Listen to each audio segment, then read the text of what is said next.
Irmãos, hoje é ceia do Senhor. Antes da gente celebrar a ceia, normalmente a gente celebra no final, que é o certo. Nós vamos ler aqui a palavra do Senhor. A mensagem de hoje está no livro de Tiago, na carta de Tiago, e o capítulo 2. Tiago, capítulo 2. Eu vou dizer agora o versículo. Tiago, capítulo 2, é o versículo 14. Pode se assentar, irmãos? Eu vou fazendo uma leitura assim progressiva. Isso quer dizer que à medida que eu vou lendo, a gente vai avançando, para ele não precisar ler duas vezes. Tiago, capítulo de número 2 e versículo de número 4. O contexto do capítulo 2, eu vou bem resumir, é sobre fé e obras. Não fé versus obras, como se a fé e as obras estivessem de forma antagônica, mas tem que haver uma coerência entre a fé e as obras. Tiago vai dizer que a fé que não tem obras, ela é morta. O argumento dele vai ser o seguinte: se uma pessoa diz que tem fé, como que vai ficar claro, vai provar que essa fé é verdadeira? Pela vida da pessoa. Aquilo que a pessoa vive, a maneira que a pessoa vive, vai deixar claro se a fé que ela diz que tem é verdadeira ou se não é uma fé verdadeira. Porque, irmãos, é muito fácil a gente falar. Falar é tão simples, né? Fazer profissão de fé, verbalizar algo é muito fácil. O difícil é a gente cumprir, não é isso? E você sabe disso. Cada um de nós tem as dificuldades. Seria muito bom se tudo aquilo que a gente falasse, a gente conseguisse. Pá, do jeito que eu falei, eu fiz. Quem dera se fosse assim. Então, nós vamos trabalhar isso. No capítulo 2, no versículo de número 14, olha o argumento de Tiago aqui. Ele diz assim: meus irmãos, qual é o proveito se alguém disser que tem fé, mas não tiver obras? Pode, acaso, semelhante fé salvá-lo? Aqui é uma pergunta retórica. A resposta dessa pergunta é não. Tiago está perguntando: uma fé que não é seguida de obras pode salvar alguém? A resposta é não. Aí ele vai dar alguns exemplos. Se um irmão ou irmã estiverem carecido de roupa, necessitado de alimento cotidiano, e vocês dissessem: ide em paz, aquecei-vos, fartai-vos, sem contudo dar o pão ou as vertes, que proveito isso terá na vida da pessoa? Imagina que a pessoa está com muita fome. Aí você fala assim: vai em paz, Deus te abençoe, irmão. Vai resolver o quê? A barriga vai ficar vazia do mesmo jeito que a oração não vai encher barriga. Então a sua palavra não vai fazer efeito nenhum na vida da pessoa que está com fome. Ou a pessoa precisa de roupa. Aquecei-vos. Aquecei como? Com palavras? A gente aquece com roupa, né? E o contexto aqui, irmãos, naquela época, era muito comum as pessoas, às vezes, passarem necessidade e ter, às vezes, não ter a roupa adequada para se vestir. Nós vivemos em um país tropical, aqui é muito bom. O Brasil, eu acho que é o melhor país, eu nunca fui em outro, mas aqui faz calor, aqui faz frio, aqui é tudo equilibrado, já percebeu? Aqui a gente tem chuva, tem muito sol, tem de tudo. Agora, tem lugares que é frio o tempo todo, e quando é o frio é muito frio, quando é o calor é muito calor, e às vezes as pessoas não tinham a roupa adequada. Paulo fala sobre nudez. A nudez não é nudez literalmente nu. Nudez é: eu estou vestido, mas minha roupa é inapropriada, e no tempo de frio eu fico com muito frio. Eu não estou nu literalmente, mas essa é a expressão usada. A pessoa precisa de uma roupa adequada. E a igreja sempre foi, irmãos, vista até pela sociedade, não só como aquela parte espiritual que lida com a salvação, com a alma das pessoas, mas aonde a igreja do Senhor está, ela resolve essas questões também. Ela tem uma parte social muito forte. E foi as igrejas cristãs que criaram as universidades, a educação de modo geral. Se não fosse a igreja, né, a coisa não teria dado. Então, o ponto aqui é o seguinte: aqueles irmãos daquele contexto ali estavam achando que apenas dizer que tinha fé já era o suficiente, e muitos não obedeciam. Muitos daqueles irmãos achavam que apenas ir no culto, ouvir a pregação, já estava bom. Tipo assim: paguei minha penitência, né? Já fui, já fiz minha oração, já me confessei, agora eu tenho um mês livre para pecar. Tem muitas religiões que fazem isso. A pessoa vai ali como fui na missa, rezei e tal, agora eu estou livre para poder gastar ali o perdão que eu adquiri. Meu Deus. O povo está falando de jogo lá, eu estou... Por isso que eu vou ter o microfone aqui para gente. Mas enfim, mano, como eu estava dizendo, as pessoas iam no culto e ouviam, oh, que legal, que maravilha, e voltava e esquecia. Nos versículos anteriores, Tiago vai falar sobre assim, não sedes ouvintes esquecidos da palavra, mas sede o quê? Praticante. Aí ele vai dizer assim, olha, aquele que apenas ouve a palavra e não pratica, é semelhante a um homem que olha no espelho, vê ali a sua imagem no espelho, depois ele se esquece de como é a sua imagem. Qual é a ideia aqui do espelho? O espelho é maravilhoso, porque o espelho mostra você como você está, não é? Você olha, quem olhou para o espelho antes de vir para a igreja? Todo mundo olhou. É através do espelho que você se organiza. E o espelho vai dizer, tá coisa aqui, você tal, arruma o cabelo, arruma a gravata, aí você... O espelho te mostra e você toma atitude. Vamos imaginar uma cena aqui, bem esquisita. Você está lá vamos dizer assim, você acorda de manhã, bem cedo, aí você vai ter que sair, aí você vai no banheiro, aí você olha no espelho, vou usar as palavras aqui, depois a gente corta ali na parte da internet, e vocês não tem problema ouvir não, vocês têm ouvido tranquilo. Tem gente que tem ouvido sensível, mas vocês são mais tranquilos. E fala assim, seu olho está cheio de remela, por exemplo, só para ilustrar, talvez eu pudesse usar outras expressões, né? Eu fui longe demais agora. Né? Podia usar várias outras expressões, mas enfim, seu olho está sujo. Aí você olha lá, está sujo, deixa lá e vai embora. Quem faz isso? Não tem base, você vai tirar. O espelho mostrou, você vai, tira. Não tem lógica você ver o problema e deixar lá. A ideia de ouvir a palavra é o espelho. A palavra falou comigo, eu tenho que melhorar aqui. O que eu vou fazer? Vou melhorar aqui, onde ela falou. Só que eu ouço a palavra e viro as costas e continuo do mesmo jeito que eu estava. É o que o Tiago está dizendo aqui. Aqueles irmãos achavam que só ouvir o ato de estar ouvindo, já resolveu. Só se eles não colocassem em prática o que eles ouviram, aquilo não valia de nada. Então você percebe que o Tiago está trabalhando com os irmãos que não basta falar. Não basta abrir a boca e falar, eu sou cristão, eu tenho fé. Você tem que viver de acordo com aquilo que você fala. E eu disse aos irmãos que é difícil a gente viver de acordo com aquilo que a gente fala. Porque falar é fácil. Às vezes aqui, irmãos, intelectualmente, nós temos está tudo claro, está tudo certinho. Não é? A gente sabe o que tem que ser feito, a gente sabe como é que é. Agora vai para a prática para ver a dificuldade. Todos nós sabemos que nós temos que orar. A gente tem certeza que temos que orar. Agora vai para a oração para você ver a dificuldade. A gente sabe que temos que ler a Bíblia, não é? Temos que estudar a Bíblia. Agora vai estudar para você ver como que é a dificuldade. Você percebe? A crença está ok, mas na hora de executar não é ok. E Tiago quer o quê? Que da mesma forma que a gente fala, a gente vive. Esse é o ponto dele aqui. Continuando, irmãos, ele disse, o que vai adiantar você dizer para uma pessoa que está com fome, vá em paz e você se farta. Fartar do quê? Sem a comida. Não vai resolver. A pessoa está com frio, vai em paz e se aqueça. Aquecer com o quê? Se ela precisa de vertes. Então, as palavras que não é seguida de atitudes não valem de nada. O primeiro ponto de Tiago aqui as obras aqui têm a ver com caridade, só que não para por aí, tá, irmãos? Não é só caridade. A caridade está no pacote. Por exemplo, o cristão verdadeiro, irmãos, ele tem que ser solidário, ele tem que ter compaixão, ele tem que sentir, sabe, o coração ali.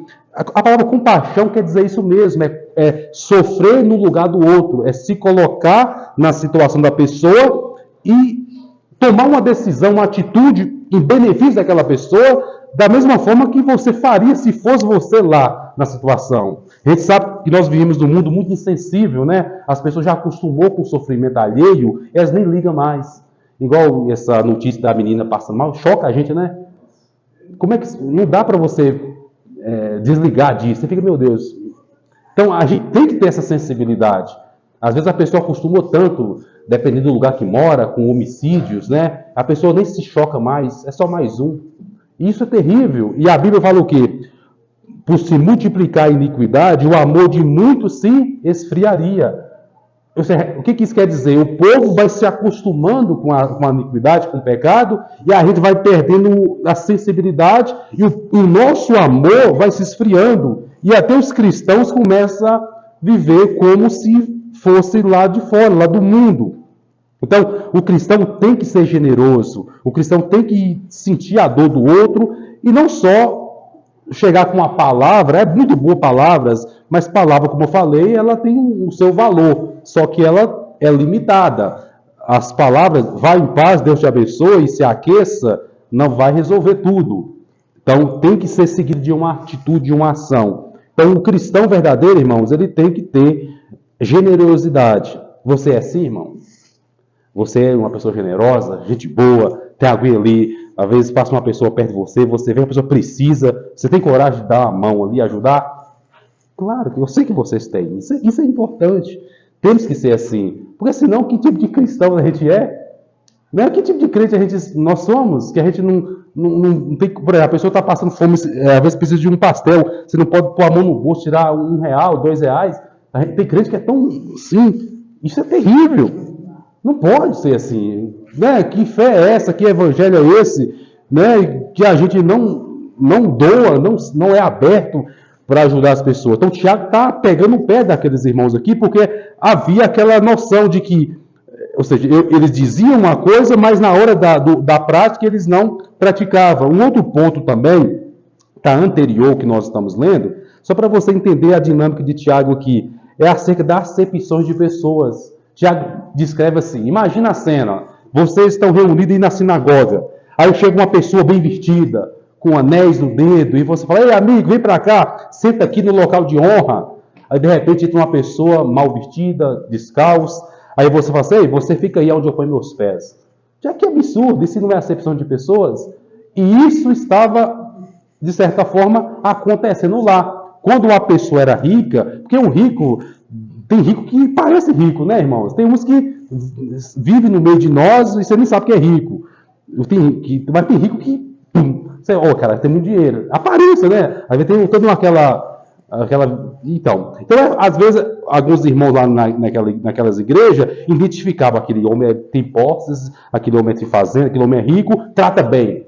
Por que trata bem? É interesse. Por que eu vou tratar bem o rico? Porque o rico pode me retribuir. Por que eu vou tratar o mal o pobre? O pobre não tem nada para me dar. Percebe a lógica? É um tratamento movido por interesse. Eu trato bem quem é rico, porque quem é rico pode me dar de volta, pode me retribuir. E o pobre também aí, porque o pobre não tem nada para me dar. Esse é um pensamento diabólico, carnal, não é evangelho. Jesus, sendo rico, fez-se pobre. Então, cadê os olhos? O Zóio está ali, que ele não quis entrar, né? É que ele não quis entrar. Eu chamei ele. Vem pra cá, rapaz. Então, assim, percebe? Tem isso, tem a ver. Às vezes você vai. O pessoal acostumou os mendigos põe pra fora. Né? Assim, às vezes a pessoa chega mal vestida.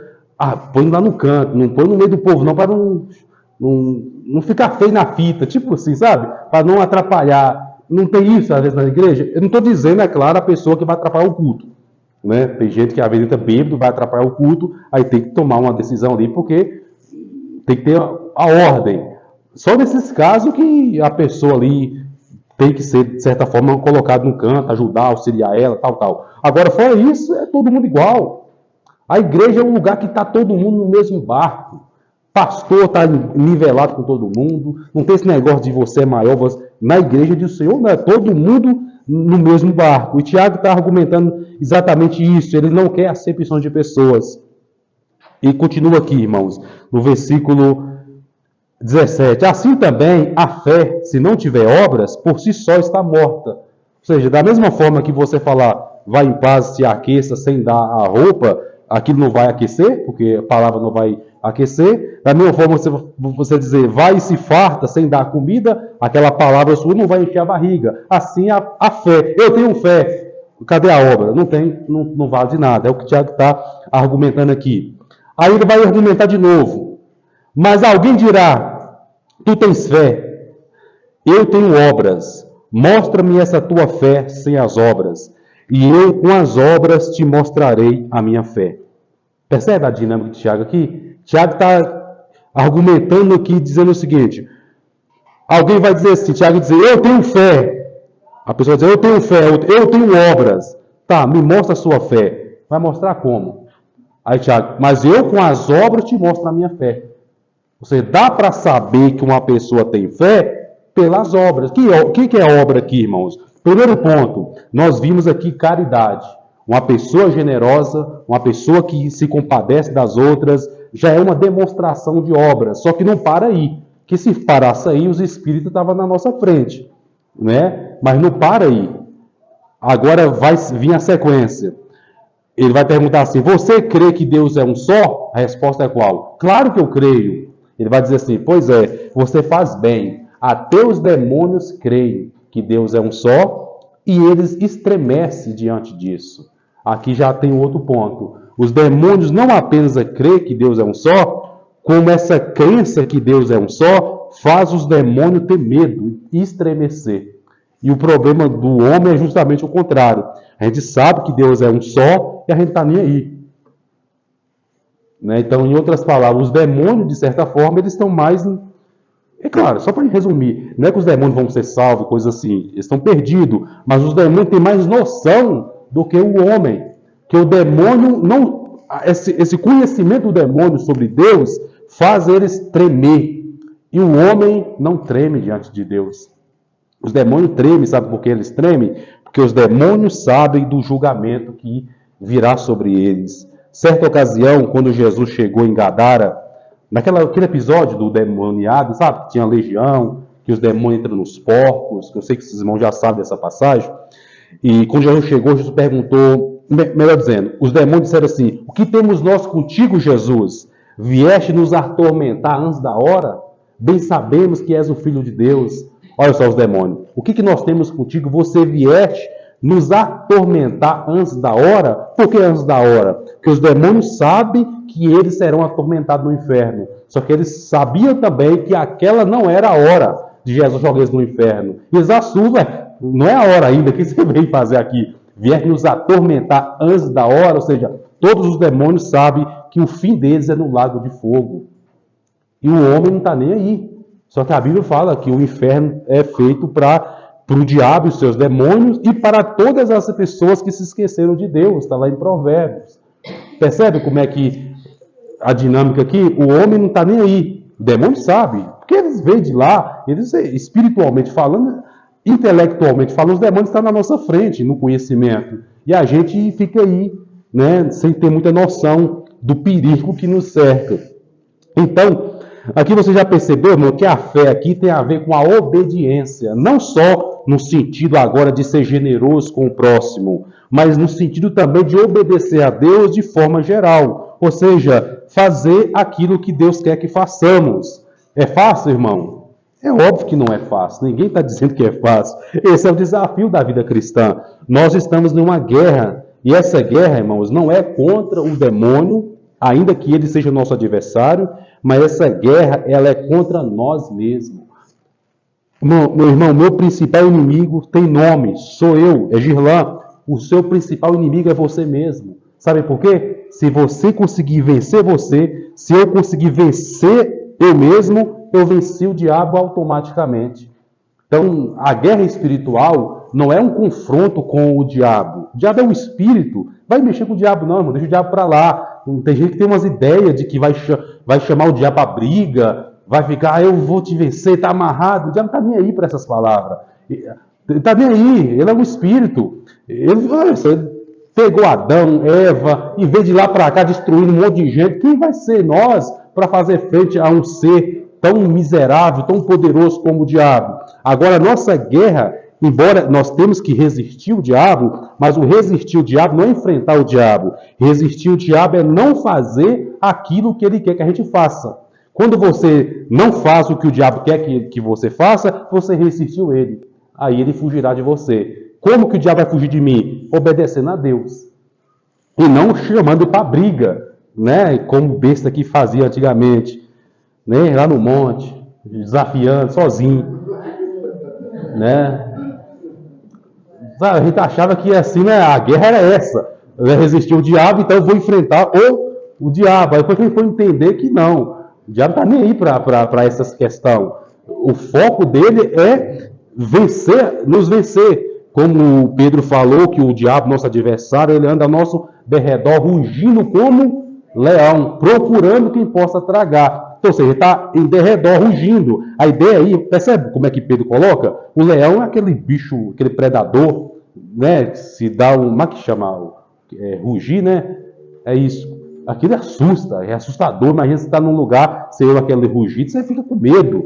E ele coloca justamente o leão para mostrar que o diabo não é brincadeira. Mas ele não tem esse poder de interferir ali. Ele está em derredor, procurando quem possa tragar. Esse procurar aí é o quê? Eu quero achar uma brecha para eu entrar. É aí que a gente tem que travar a guerra contra a gente mesmo. Porque se eu vencer as minhas fraquezas, o diabo não vai ter o poder de entrar para destruir comigo. Agora, se eu desafiar o diabo e não tomo cuidado da minha vida, o que vai ser de mim, né? Não faz sentido.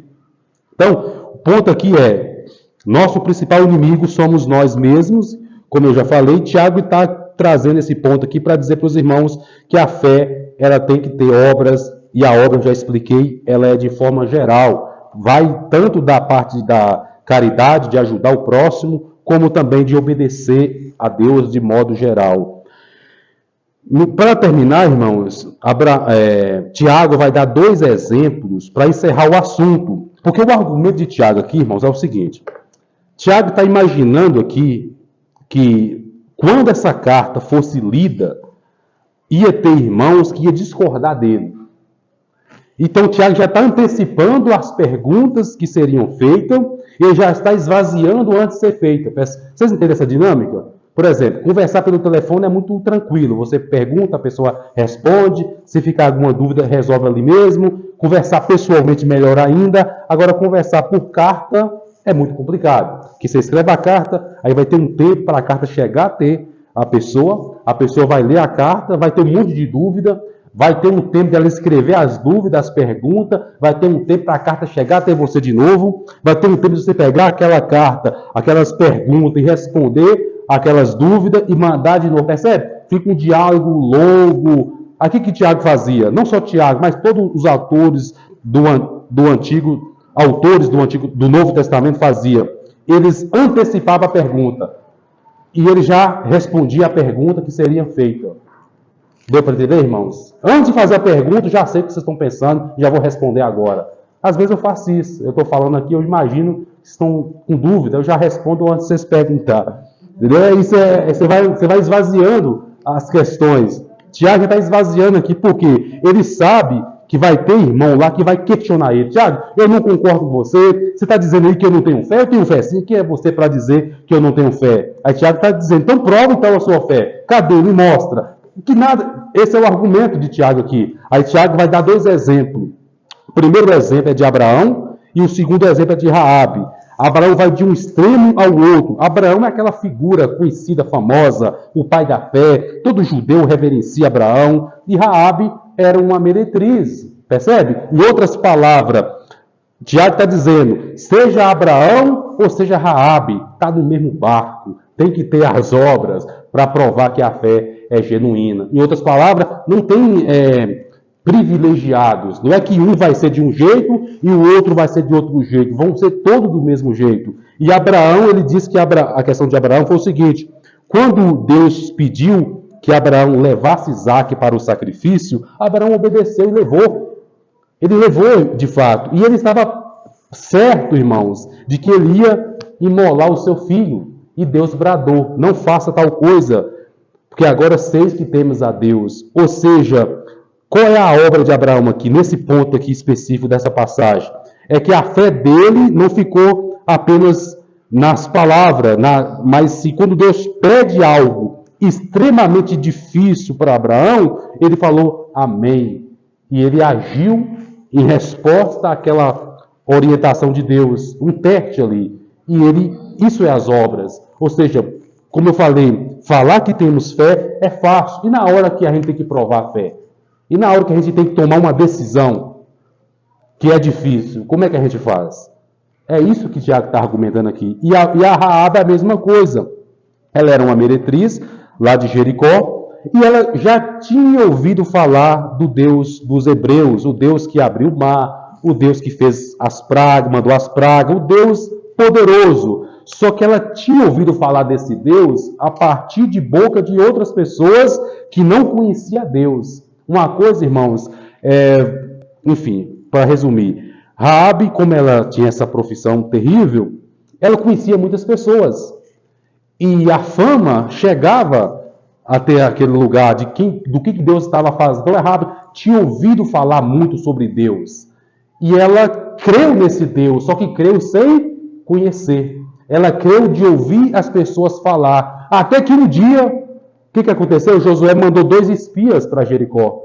E aí Raabe ela conheceu pessoas não que tinham ouvido falar acerca dos feitos de Deus. Ela ouviu pessoas que faziam parte desse povo. É diferente. Uma coisa é a pessoa lá de fora do mundo falar de Deus. Outra coisa é você falar. É o cristão que tem a experiência real. O cristão que viveu as experiências. O seu testemunho, aquilo que você fala sobre Deus tem peso.